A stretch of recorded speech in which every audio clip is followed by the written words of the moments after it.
नमस्कार श्रोताओं, स्वागत करते हैं आपका इस भेंट वार्ता में। आज हमारे साथ बेहद खास मेहमान उपस्थित हैं। आप फिल्म जगत में कई सारे कॉमर्शियल एड्स कर चुके हैं और सिनेमा जगत में भी कई सारे रोल में आपको देखा गया है। और सबसे बड़ी बात यह है कि आप सागर के ही रहने वाले हैं। बहुत लंबा संघर्ष आपका रहा है और आज भी आप फिल्म जगत में कई सारे रोल कर लेने के बाद युवाओं के लिए, खासकर एक छोटे कस्बे के युवाओं के लिए, यूथ के लिए बहुत बड़े एक रोल मॉडल हो सकते हैं, रोल मॉडल हैं। तो आपका हम परिचय करवाते हैं सचिन नायक जी से। बहुत बहुत स्वागत है सचिन नायक जी आपका हमारे स्टूडियो में। दीपक जी, बहुत बहुत धन्यवाद। सबसे पहले हम चर्चा की शुरुआत करना चाहेंगे। और सचिन जी, जब हम फिल्मों की बात करते हैं, एक्टिंग की बात करते हैं, बहुत लोगों के लिए सपना होता है। तो आपकी शुरुआती यात्रा के बारे में हम जानना चाहेंगे। एक्टिंग के क्षेत्र में आपने शुरुआत करने से पहले का आपका बैकग्राउंड क्या था? जी, मैं स्कूल समय से मेरा कल्चरल एक्टिविटीज में तो मन था, डांस करता था, नाटक वगैरह करता था। फिर उस दौरान स्कूल में नाटक वगैरह किए और फिर इसके बाद यूनिवर्सिटी में दाखिला जब हुआ हमारा, तब हमने वहां पे ड्रामा में पार्टिसिपेट किया। तो वहां पे जो यूथ फेस्टिवल्स होते थे उनमें जाना शुरू किया। फिर परफॉर्मिंग आर्ट में हमने डिप्लोमा किया। फिर सागर में एक थिएटर ग्रुप है, उसके साथ हमने कई सारे नाटक किए, कई साल तक किए। तो ये एक पूरी यात्रा थी अपने आप को निखारने की, अपने आप पे काम करने की, सीखने की भी। इसके बाद में 2005 से फिर मैं बॉम्बे चला गया। सचिन जी, 2005 में आप बॉम्बे गए। बॉम्बे जाने से पहले आपने एक्टिंग की बात तो की, लेकिन एक्टिंग से पहले हर एक युवा की, हर एक यूथ की अपनी एक कहानी होती है। क्योंकि हर एक आम घर में व्यक्ति डॉक्टर बनना चाहता है, इंजीनियर बनना चाहता है, सिविल सर्विसेज में जाना चाहता है। तो क्या आपके मन में ऐसा कुछ नहीं था या शुरुआत से ही क्लियर था कि मुझे एक्टिंग करना है? सच कहूं तो जब समझ बढ़ने लगी थी तो ये क्लियर हो चुका था कि हमें इसी क्षेत्र में आगे बढ़ना है, कला के क्षेत्र में आगे बढ़ना है। मुझे नाटक करना है, मुझे फिल्मों में जाना है। खासतौर से नाटक करना भी नहीं, मुझे फिल्मों में जाना है। उसके लिए पहली सीढ़ी थी कि जब हम यहाँ पे काम करेंगे तो यहाँ तो फिल्में बनती नहीं, छोटा सा शहर है, तो यहाँ नाटक हुआ करते थे। तो एज एन एक्टर हम अपनी प्रतिभा को किस तरह से निखारें, अपने आप को कैसे दूसरों के सामने एक्सप्लोर करें, कैसे सीखें। तो ये इस प्रोसेस का एक हिस्सा था जिससे मैं गुजरा और रात दिन मेहनत की। मैंने यूनिवर्सिटी से कई दफे नेशनल इंटरनेशनल अवार्ड भी हम लेके आए स्किट्स में और यहाँ पे काफी सराही गई। यहाँ पे हमने अच्छे अच्छे लोगों के साथ, मुकेश तिवारी जो मेरे सीनियर हैं, बॉम्बे के NSD पास आउट हैं, जिन्होंने मेरी पहली वर्कशॉप ली लाइफ की यहाँ पे सागर में जब मैं स्कूल में था। तो ये सारी प्रोसेस का हिस्सा बनने के बाद आपके पास एक मैच्योरिटी आ गई कि नहीं, मुझे अब आगे काम कर रहा हूं, जो सीख रहा हूं उसको प्रोफेशन का हिस्सा बनाना है। तो फिर तब जाके एक मन हुआ कि नहीं, अब हम बॉम्बे कूच करेंगे, वहां पे जाके काम करेंगे और प्रोफेशनल तरीके से। अच्छा सचिन जी, ऐसा लगता है कि शुरुआत में हर व्यक्ति को थोड़ी सी क्लैरिटी नहीं होती है। आपने बात की कि मैच्योरिटी धीरे धीरे आई और काम करने के साथ साथ जब आपको प्रोत्साहन मिलता है, लोग आपको प्रमोट करते हैं, आपको प्रेज करते हैं, तो बहुत अच्छा लगता है और खुद को भी लगता है कि शायद मेरे अंदर ये प्रतिभा है और भविष्य में हम इसे अपना एक प्रोफेशन बना सकते। तो आपके साथ भी ऐसी ही शुरुआत हुई? बिल्कुल ऐसे ही शुरुआत होती है, तमाम लोगों की होती है। लेकिन इसमें बहुत बहुत छोटी सी लाइन है एक, जिसको दर्शक को भी समझना बड़ा कठिन हो जाता है और खुद को भी, कि मैं वाकई में लायक हूं। कई ऐसे लोग भी हैं कि वो इसी भ्रम में है कि मैं बहुत अच्छा कर लेता हूं। लेकिन कई बार क्या होता है, कई बार आपको हंसी इसलिए भी आती है, जैसे एक पागल चौक पे जाके खड़ा होकर चिल्लाने लगे, आपको इस पे से भी हंसी आती है। तो ये तय कर पाना बड़ा मुश्किल हो जाता है कि आपको हंसी किस माध्यम से आ रही है, उसके पागलपन से, उसके धूर्तपन से, या फिर उसकी कला से। तो एक अभिनेता को बहुत सोच समझ के, क्योंकि ये लाइफ का बहुत इंपॉर्टेंट डिसीजन होता है कि जिस चीज में मन लगता है और उसमें अपना करियर बनाना चाहता है, तो उसको बड़ा बारीकी से अध्ययन करे। क्योंकि बंबई कोई छोटी जगह नहीं है, समुंदर है, पूरे हिंदुस्तान के लोग वहां पहुंचते हैं। वहां आपको अपनी जगह बनाना, अपने हिस्से का काम लेना बहुत बड़ा टास्क है। मैं शायद समझता हूं उससे बड़ा टास्क पूरी भारत में मुझे नहीं लगता कि कोई टास्क होगा।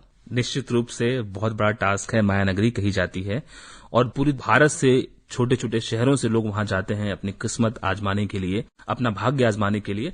लेकिन फिर भी बहुत कम ऐसे चंद भाग्यशाली होते हैं आप जैसे, जो अपना मकाम स्थापित कर पाते हैं। तो सचिन जी, हम अगर औपचारिक एक्टिंग की शिक्षा दीक्षा की बात करें तो आपकी ये यात्रा सागर से ही पूरी हो गई थी? सागर में किसी खास ने आपको बहुत ज्यादा प्रमोट किया? मुंबई का जो रास्ता होता है उसके बारे में आपको किसने बताया? यहाँ पे मेरे साथ मेरे सीनियर रहे, उन्होंने बताया, क्योंकि ऑलरेडी यहाँ से मुकेश तिवारी जी, आशुतोष राणा जी, गोविंद नामदू जी निकल चुके थे। तो मैं जिस थिएटर ग्रुप में काम करता था उसमें ये सारे लोग काम किए हुए हैं और यूनिवर्सिटी में भी ये सारे लोगों ने काम किया है, जिस डिपार्टमेंट में मैंने भी काम किया है। तो एक तो वो था ही, ऊपर से यहाँ पे मेरे एक डॉक्टर राकेश सोनी जो यूनिवर्सिटी में परफॉर्मिंग आर्ट में हैं, प्रोफेसर हैं, उन्होंने मुझे बहुत प्रमोट किया और उन्होंने मुझे बहुत बल दिया कि तुम्हारे अंदर टैलेंट है, तुम्हें काम करना चाहिए, और वो हमेशा काफी सपोर्टिव रहे मेरे लिए। तो उनके माध्यम से थोड़ा एक मिला, और ऑडियंस ने भी मुझे बहुत बल दिया। लेकिन लाइफ को आगे बढ़ाने का डिसीजन आपका होता है। तब फिर जाके 2005 में मैंने फाइनल निर्णय लिया कि मैं बॉम्बे जाऊंगा, और मैं बॉम्बे चला गया।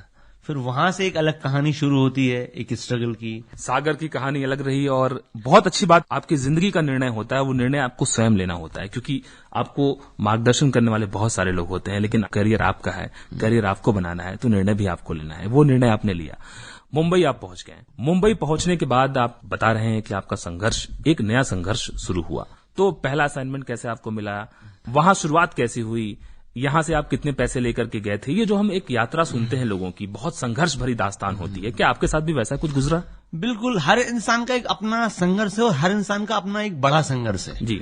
किसी इंसान की संघर्ष से आप कंपैरिजन नहीं कर सकते, क्योंकि क्या होता है, बहुत सारी चीजें ऐसी होती हैं कि इंसान एक इमेजिनेशन में रहता है। हम बहुत छोटे शहर से हैं, बॉम्बे जैसे शहर जाते हैं जब, जो उसका विराटपन है, तो वहां सबसे पहले तो खो जाते हैं कि जितने लोग सागर में हैं उतने तो ट्रेवल कर रहे होते हैं वहां लोग। फिर उसमें अपने आप को यूज टू करना। सागर में सड़क क्रॉस करने में हो सकता है आदमी को 30 सेकंड लगे, 30 सेकंड में वहां आदमी कहां से कहां पहुंच जाता है।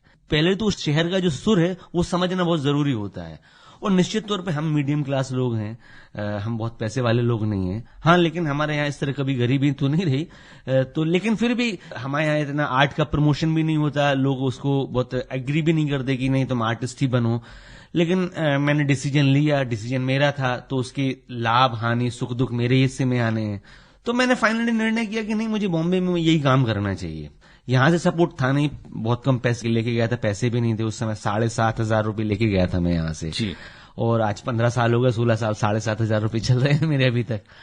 तो वहां जाके फिर वहां घर लेना, फिर मेरे पास घर नहीं मिला, फिर मैं धर्मशाला में रुका शुरुआती दिन में। एक धर्मशाला है चन्नी रोड पे, 7 दिन वहां रुका।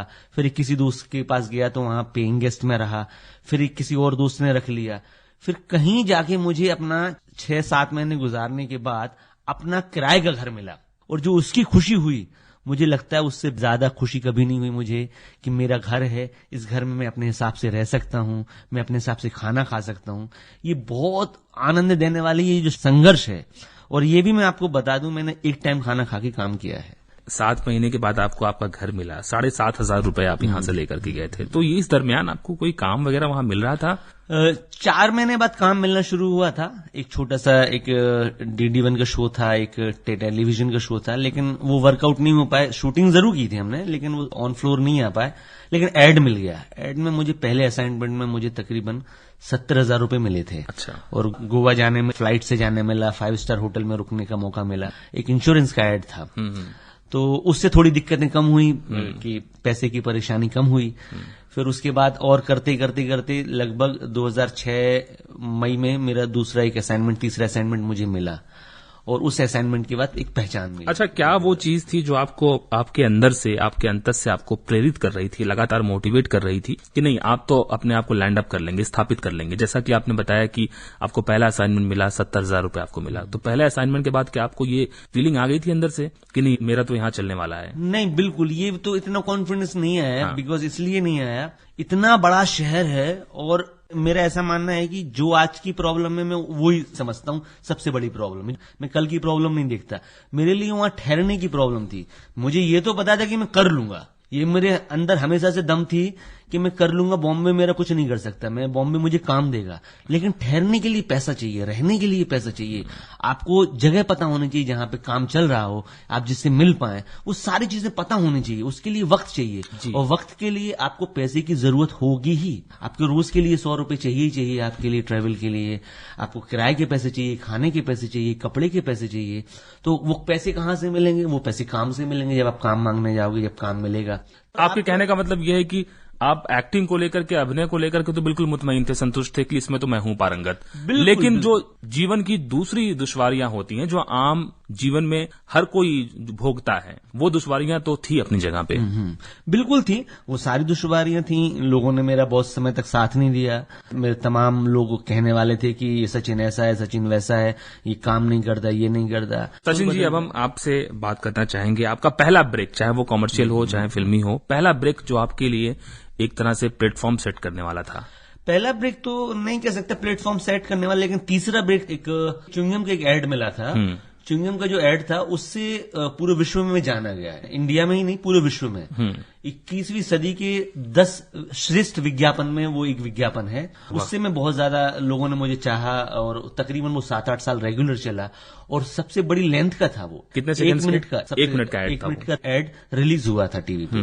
बहुत बड़ा होता है 1 मिनट का एड रिलीज होना, बहुत बड़ी बात होती है। अदरवाइज सारे एड आपको 20 सेकंड, 30 सेकंड और 35 सेकंड मैक्सिमम। तो इस एड की कहानी कुछ हमें बताइए आप, कि वो एड कैसे हुआ, उसकी शूटिंग कैसे हुई, कैसे आपको वो असाइनमेंट मिला? वो बड़ा रोचक किस्सा है। उस दौरान हमने कई जगह, हम जब जाते थे ऑडिशन के लिए तो हमें ऑडिशन के लिए बुलाया गया, तो हम वहां फोटो दे के आए थे। एक्चुअली पहले फोटो दे के जाना पड़ता था ऑफिस में और उसके पीछे अपना बैकड्रॉप लिखना पड़ता था कि आप थिएटर से हो, कहाँ से हो, कॉन्टेक्ट नंबर, इस तरह से। तो उनके यहाँ से फोन आया, तो सर आप ऑडिशन के लिए आ जाइए। हम ऑडिशन के लिए गए, फिर उन्होंने बताया कि सर हम दूसरी जगह ऑडिशन कर रहे हैं और ऑडिशन में कुछ चेंजेस हैं, आप दूसरी जगह आइए। तो तकरीबन 7-8 दिन वो ऑडिशन चला और तकरीबन 7-8 दिन में तकरीबन 7-8 हजार लोगों ने ऑडिशन दिया होगा वह। और मुझे याद है, मैं एक दोस्त की शादी के लिए सागर आ रहा था, उसी दौरान मुझे फोन आया कि सर आप सिलेक्ट हो गए हैं। तो मुझे बड़ी खुशी हुई और सबसे अच्छी बात यह थी कि 5 दिन का था, तो पर डे के हिसाब से हम लोगों को पेमेंट मिलता है, तो 5 दिन का पेमेंट मिलेगा। तो मुझे अच्छा पेमेंट भी मिला। फिर उस दौरान वो शुरू हुआ एड और हम लोग शूटिंग पे जाने लगे। शूटिंग पे गए तो एक स्टंट है, साइकिल पे जाके उसका साइकिल का चक्का निकल जाता है। तो वो स्टंट हमें पता नहीं था, उसकी मैंने बहुत रिहर्सल की। और नीचे नदी है जहां पे लोग ऑलरेडी हैं कि अगर पुल पे से मैं गुजरूंगा और चक्का नहीं निकला और अगर आप गिर गए तो वो हमें बचा लेंगे जी। उस तरह से पहले वहां पे लोग पहले से ही बैठे रहते थे। लेकिन वो टफ टास्क था क्योंकि एक एक्शन पे वो टाइमिंग के साथ वो चक्का निकलना, उसका वो सारी चीज थी, लेकिन वो हो गई। फिर उस दौरान शूटिंग के दौरान एक झूमर का शॉट था जिसमें मैं झूमर पे लटक के च्युइंगम खा के मैं शॉट देता हूं। उस दौरान नीचे पैडिंग नहीं लगी थी और ऊपर जो लड़के थे, मेरे साथ काफी सारे लड़के हैं झूमर में जो लाइट देते हैं, उसमें से एक लड़का नीचे गिर गया तो वो पूरा ब्लड आ गया। तो मुझे लगा उस दौरान कि शायद आज मेरा ऐड होगा नहीं और ऐड बंद हो जाएगा और मुझे पैसे नहीं मिलेंगे। तब थोड़ा सा मन में बड़ी तकलीफ हुई। और लेकिन अच्छी बात ये होती है कि जो चीज होनी होती है, जो आपके हिस्से में होता है, वो मिलता जरूर है और आप पॉजिटिविटी के साथ हैं। और एंड ऑफ द डे वो हुआ शूट पूरा, दूसरे उनके एक्स्ट्रा आर्टिस्ट ने वो काम किया पूरा और वो ऐड आया। और जैसे वो ऐड आया और फिर तमाम अखबारों में, तमाम टीवी न्यूज चैनल में मेरे बारे में, मेरे ऐड के बारे में वो होने लगे और उससे कांस में अवार्ड मिला। सबसे बड़ी बात ये थी, वर्ल्ड वाइड सारे अवार्ड मिले इसके लिए। उसके बाद मैं पॉपुलर हुआ काफी। उसके बाद आप काफी पॉपुलर हो गए, तो उसके बाद आपको काम भी काफी ज्यादा मिलने लगा होगा। जी, फिर बिल्कुल, तो बिल्कुल, उसका असर हुआ, बहुत असर हुआ। मैंने बहुत सारे ऐड किए, बहुत सारे, तकरीबन 150 से ज्यादा ऐड कर चुका हूं मैं। और 150 से ज्यादा मैंने नहीं किए कोई और वजह से, कभी शूटिंग की वजह से, कभी डेट की वजह से, और फिल्मों में काम मिला उसकी वजह से। सचिन जी, जैसे कि आपने बताया कि आपने बहुत सारे एड फिल्म किए आपने, तो कई बार ऐसा होता है कि चूंकि आपने एड से मुकाम बनाया, आपकी पहचान जो है एड फिल्म से हुई, तो आप टाइप कास्ट होने का खतरा रहता है कि लोग आपको एड फिल्म का ही मान के रह जाते हैं। तो क्या ऐसा भी आपके साथ हुआ कि लगातार आप एड फिल्म ही करते रहे? ऐसा थोड़ा तो आता है, बिकॉज इसलिए क्योंकि हमारा उस समय जो लुक था वो कर्ली हेयर का था, घुंघराले बाल हुआ करते थे, तो वो एक पहचान थी, वो घुंघरू बाल वाला लड़का, उस तरह की एक पहचान थी। फिर हमने अपना चेंज किया क्योंकि मैं इसलिए कभी नहीं गया कि मुझे काम करना है और काम मिल जाए। मुझे मन का काम करना है जिसमें मुझे खुशी मिले।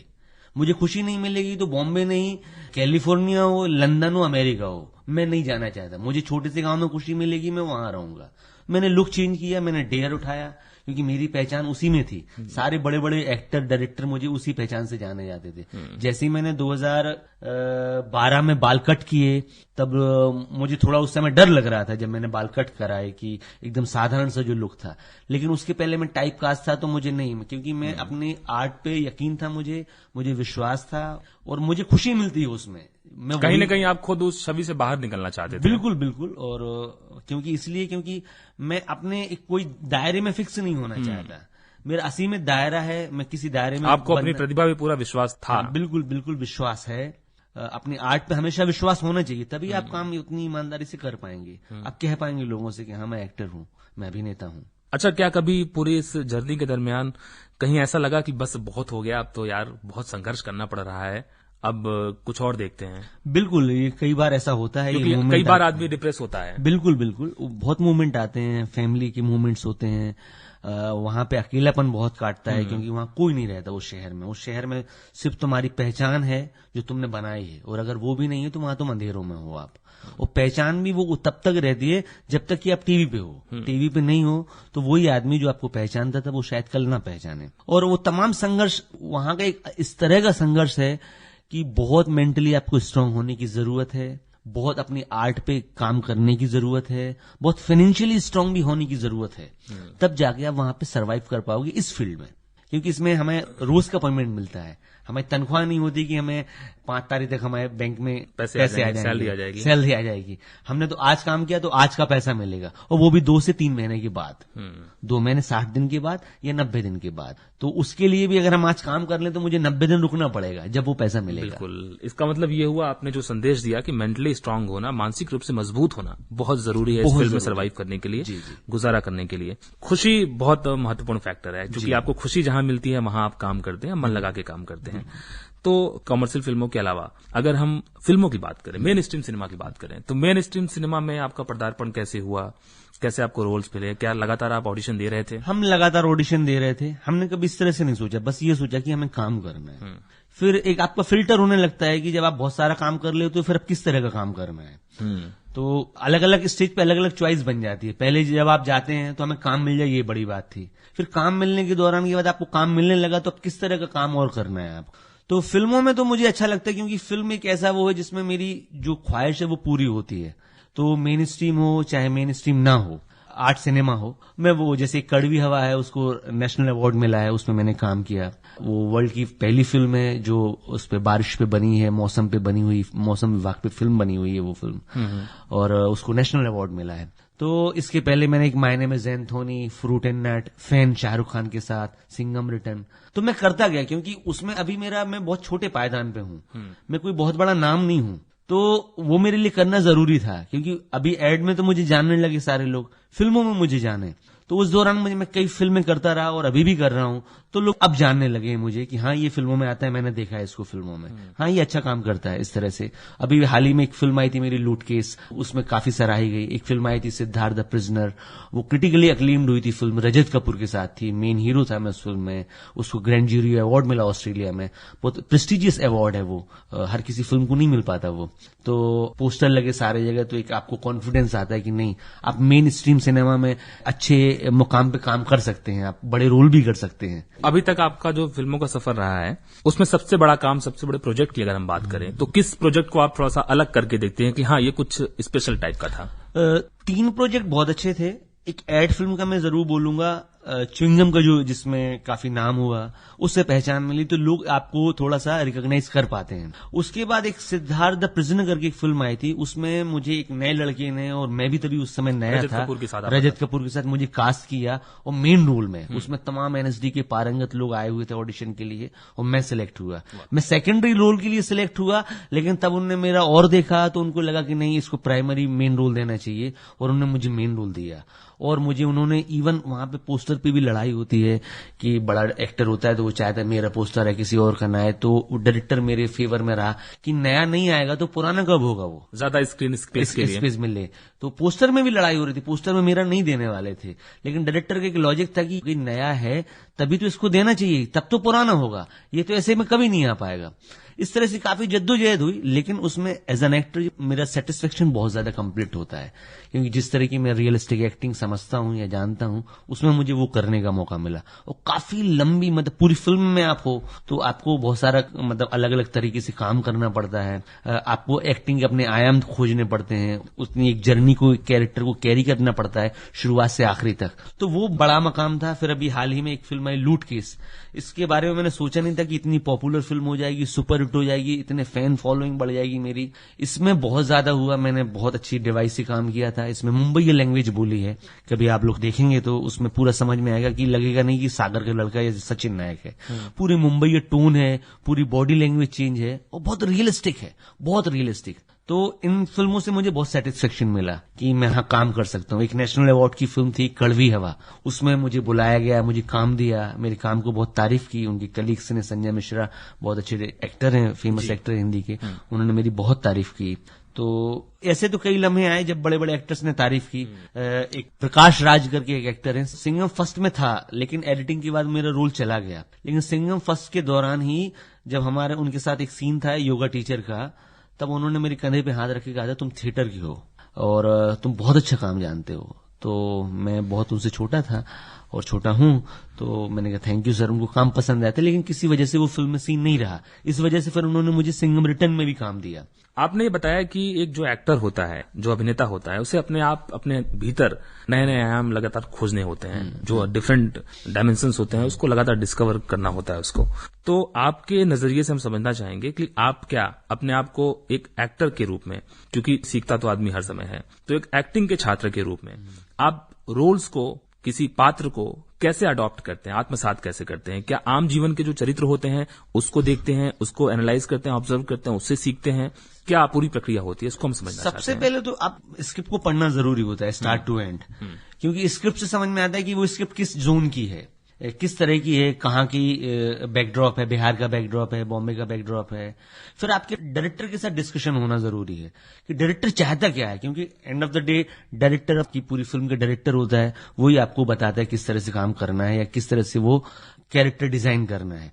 तो उसकी समझ और वो स्क्रिप्ट की समझ को लेके आप कैरेक्टर तैयार करते हैं। हाँ, ज्यादातर आम जीवन से प्रभावित होते हैं, मैं भी बहुत कैरेक्टर इस तरह के देखता हूं। जैसे मैंने इस फिल्म में वैसे ही किया था, वहां बम्बई जो लैंग्वेज है, ओ भाई मेरे को क्या समझाने, इधर उधर नहीं करने का, मैं क्या बोलता भाई, तो इस तरह से मैंने अडॉप्ट किया था। वो मेरे वहां पे एक ब्रोकर है, तो वो बोलता था ओ भाई किधर जा रहा भाई, तो वो इस तरह से बोलता था, तो वो मेरे दिमाग में था, तो मैंने वो फिल्म में भी डाला कि इस तरह का जो मुंबई है, जो टिपिकल मुंबई छाप जो लोग होते हैं, जो टिपिकल सालों से बॉम्बे में रहते हैं, उनकी जो लैंग्वेज है, तो वो ऑटो ड्राइवर का कैरेक्टर था, तो उसमें डालने में बड़ी आसानी होती है।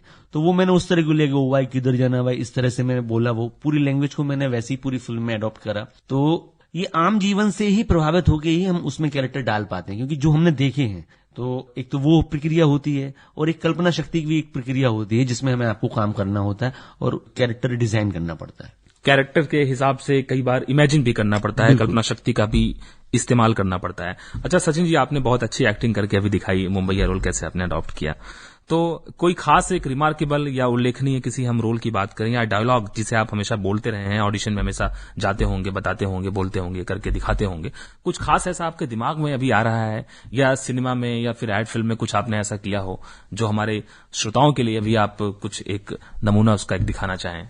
एक आधे अधूरे नाटक की एक स्पीच है काले सूट वाले की, वो मैं आपको उसकी कुछ चंद लाइनें सुनाता हूं।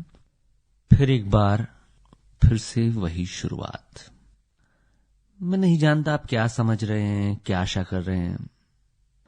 शायद आप सोचते हो कि मैं इस नाटक में कोई एक निश्चित इकाई हूं, अभिनेता, प्रस्तुतकर्ता, व्यवस्थापक या कुछ और, परंतु मैं अपने संबंध में निश्चित रूप से कुछ भी नहीं कह सकता, उसी तरह जैसे इस नाटक के संबंध में नहीं कह सकता, क्योंकि नाटक भी अपने में मेरी ही तरह अनिश्चित है।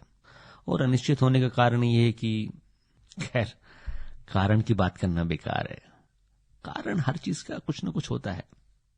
हालांकि ये जरूरी नहीं कि जो कारण दिया जाए वास्तविक कारण वही हो, और जब मैं अपने ही संबंध में निश्चित नहीं हूं तो किसी चीज के कारण अकारण के संबंध में निश्चित कैसे हो सकता हूं? मैं वास्तव में कौन हूं? ये एक ऐसा सवाल है जिसका सामना करना इधर आके मैंने छोड़ दिया है।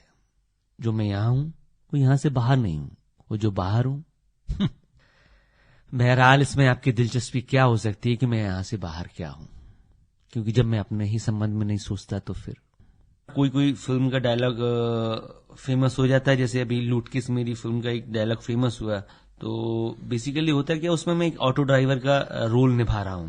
तो उसमें बेसिकली चोरी वगैरह हो जाती है, तो वो मुझसे पूछताछ करते हैं। तो इंस्पेक्टर मुझसे पूछता है, इंस्पेक्टर के साथ एक खबरी भी रहता है, तो इंस्पेक्टर खबरी से पूछता है इसका ड्राइंग बनाना पड़ेगा, मतलब पूछताछ के लिए पूछता है। मैं वहां खड़ा हूं साथ में, तो वो बोल रहा है अपने खबरी को, मतलब अपने कलीग को, कि उसका ड्राइंग बनाना पड़ेगा, तब जाके वो पकड़ में आएगा वो किरदार। ठीक है, तो मैं खुद से बोलता हूं, मैं अपने आप बड़ा ओवर स्मार्ट, सर मेरा ड्राइंग बहुत खराब है, मुझे ड्राइंग नहीं आता है। ये वाला सीन बहुत पॉपुलर हुआ, क्योंकि वो मुझसे पूछ ही नहीं रहा है, मैं तो ऑटो ड्राइवर हूं। तो वो बोलता है, मुझे चिल्ला के बोलता है तू ड्राइंग करेगा। फिर लास्ट में भी ऐसे एक सीन फिर आता है, तो वो मुझसे पूछता है कि ये ड्राइंग बनी, तो अल्टीमेटली वो शाहरुख खान की ड्राइंग बन जाती है। तो वो बोलता है साहब इसी ने बताया था कि ये डिजाइन ऐसे ऐसे बोलो, मैंने वो ड्राइंग की। तो मैं साहब को बोलता हूँ, साहब लगता है इसका ड्राइंग तो मेरे से भी बहुत खराब है, उस फोटो को देख के। वहां बहुत कॉमेडी क्रिएट होती है। वो काफी पॉपुलर डायलॉग हुआ हमारा कि ड्राइंग खराब है। इस तरह के एक प्रोमो भी आता है टीवी में, ड्राइंग खराब है, आप इस तरह से लिखेंगे तो वो अभी कई सारे फैन फॉलोइंग, सोशल मीडिया पे काफी सारे मैसेजेस आए और वो सीन डाला लोगों ने। कई लोगों ने तो अपने घर में टीवी में रिकॉर्ड किया, टीवी चल रही है और वो लोग बैठे हैं और रिकॉर्ड किया वहां से, और वही का वही पोस्ट किया उस तरह से। चलिए, बहुत अच्छी बात है जब एक एक्टर को इस तरीके से पहचान मिलती है और घर घर में वो जाना पहचाना नाम बन जाता है। हर किसी के लिए एक तरह से किसी स्वप्न से कम नहीं होता, किसी ड्रीम से कम नहीं होता है। हम बात सपनों की कर रहे हैं सचिन नायक जी, और आपसे बात कर रहे हैं, तो आपसे हम ये जानना चाहेंगे कि आपने अभी तक एक्टिंग के क्षेत्र में जो कुछ भी हासिल किया, इतने लंबे वर्षों की आपकी पूरी यात्रा रही है, आपका जो ड्रीम रोल है वो क्या आपने अभी कर लिया है, या आप यहां से जो सोच करके गए थे कि आपकी ये ड्रीम एक्टर हैं, काश मैं इनके साथ काम कर लेता, हाँ। मुझे मुलाकात का मौका मिलता, मुझे इनके साथ बैठने का मौका मिलता, सीखने का मौका मिलता, तो क्या ये जो एक सपना होता है, ड्रीम होता है हर व्यक्ति का, खासकर जो एक्टिंग के क्षेत्र में है, वो उस हद तक ये आपका स्वप्न कहां तक साकार हो पाया? बहुत क्लोज तो हूं, लेकिन मैं गुलजार साहब को बहुत मानता हूं, उनके साथ उनकी डायरेक्ट की हुई फिल्म करना चाहता हूं।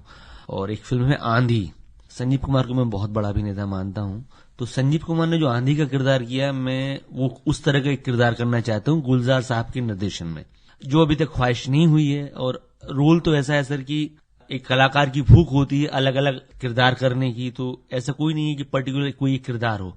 मुझे तमाम तरह के किरदार जिनमें मैं अपना पूरा मन झोंक दूं, तन झोंक दूं, ऐसा काम करना चाहता हूं। तो उसके लिए मैं वेट एंड वॉच, उसके लिए मैं कर रहा हूं, छोटे रोल भी कर रहा हूं, बड़े रोल भी कर रहा हूं, लेकिन अभी तृप्ति पूरी नहीं हुई, अभी बहुत काम करना है। निश्चित रूप से एक कलाकार बहुत भूखा होता है, खासकर वो कलाकार जो जीवंत होता है और अभिनय का छात्र होता है, ये बहुत बड़ी बात है।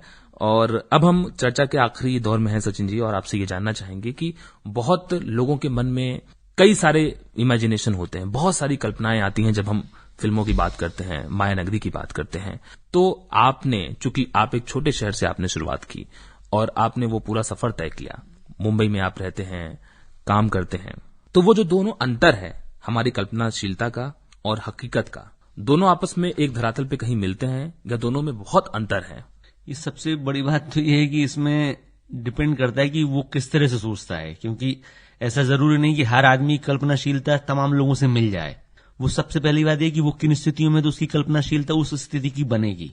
हर इंसान जैसे मान लो सोचता हो कि बड़ा एक्टर बन जाए, तो देखो सबसे बड़ी बात यह कि कल्पनाशीलता है, वो सच नहीं है। तो उसको करने के लिए, जैसे कोई आपने ख्वाब सोचा है, तो उसको करने के लिए बड़े शहर में जाना पड़ेगा, तो आपकी बहुत सी चीजें भ्रम टूटेंगे। वो हो सकता है बहुत सारी चीजें वो मिल जाएं जो आपने सोची थी, और हो सकता है ना मिले। तो जो ना मिले उसको पूरी करने के लिए जाना है। तो हम लोग तो उस तरह के लोग हैं, मेहनतकश लोग हैं, और अपनी आर्ट पे यकीन है कि हाँ एक न एक दिन हम बना जरूर लेंगे मेहनत से, चाहे देर हो सबेर हो, लेकिन एक न एक दिन उस मुकाम पे पहुंचेंगे जरूर। तो उसके लिए आप जी तोड़ मेहनत करिए। बहुत अंदर से एक बारीक लाइन होती है जो आपको पता करनी होती है कि आप वाकई में इस फील्ड के लायक हैं या नहीं। बहुत सारे लोग इस भ्रम में रहते हैं हमेशा, मैं ये कर सकता हूं। ऐसे बहुत से काम होते हैं जो आप नहीं कर सकते, आप कह देते हो। तो ये तय वाकई में करना होता है कि आप वाकई में ये कर सकते हो या नहीं कर सकते हो। उसको आंकना, 1000 बार आंकना, तब जाके अपनी उन चीजों में वो बनाना, कल्पनाशीलता, सच और तमाम चीजें। तो उसके लिए एक अंदर से पक्का, और आपको डेयर, मतलब एक रिस्क लेने की भी क्षमता होनी चाहिए, पावर होनी चाहिए, क्योंकि रिस्क, जितनी बड़ी रिस्क होगी उतना बड़ा गेम होगा। तो आपको जैसे छोटे शहर से बड़े शहर जाने हैं, तो आपके लिए तमाम तरह की रिस्क वो लेनी पड़ेगी, और आपके अंदर वो कॉन्फिडेंस पैदा करना होगा, अपनी आर्ट को मजबूत करना होगा, तब जाके आप उस धरातल को बराबर कर पाएंगे जो आप सोच रहे हैं। बहुत अच्छे तरीके से आपने इस बात को समझाया। खासकर एक यूथ जो हमें सुन रहा है उसके लिए निश्चित रूप से ये किसी लेसन से, किसी सबक से कम नहीं है।